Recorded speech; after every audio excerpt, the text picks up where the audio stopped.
ជាដំបូងលោកអ្នកចូលទៅកាន់ browser ក្នុងទូរស័ព្ទឬក៏ក្នុង computer រួចវាយពាក្យថា numregister.com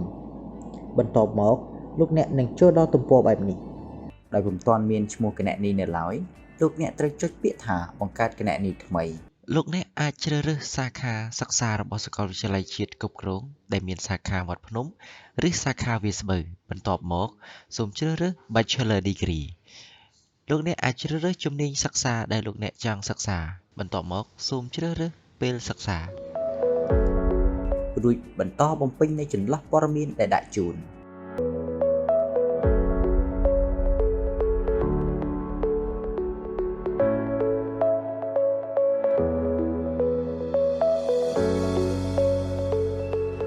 បន្ទាប់មកលោកអ្នកនឹងចូលមកដល់ទំព័រនៃដំណើរការបង់ប្រាក់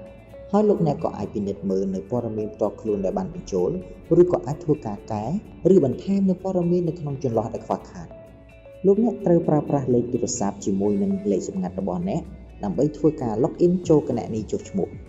ត្រឡប់មកដំណើរការបង់ប្រាក់វិញម្ដងលោកអ្នកមានជម្រើសបង់ប្រាក់ជាឆ្នាំឬជាឆមាសចាប់ដោយបើកនៅមុខងារ scan QR ក្នុងកម្មវិធី ABA Mobile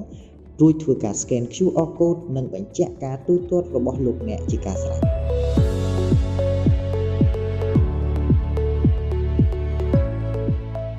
ចំពោះការបង់ប្រាក់តាមរយៈ smartphone ជាមួយនឹងកម្មវិធី ABA Mobile លោកអ្នកពុំចាំបាច់ scan QR code ឡើយដែលគ្រាន់តែចុចយកវិធីសាស្ត្រ ABA Pay នោះវានឹងលោតចូលកម្មវិធី ABA Mobile របស់លោកអ្នកដោយស្វ័យប្រវត្តិ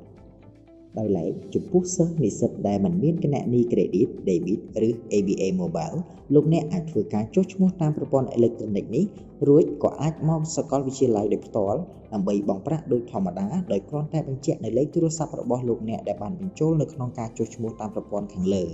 ពួកសិស្សឬនិស្សិតដែលមិនអាចចុះឈ្មោះតាមប្រព័ន្ធអេឡិចត្រូនិកនេះដោយខ្លួនឯង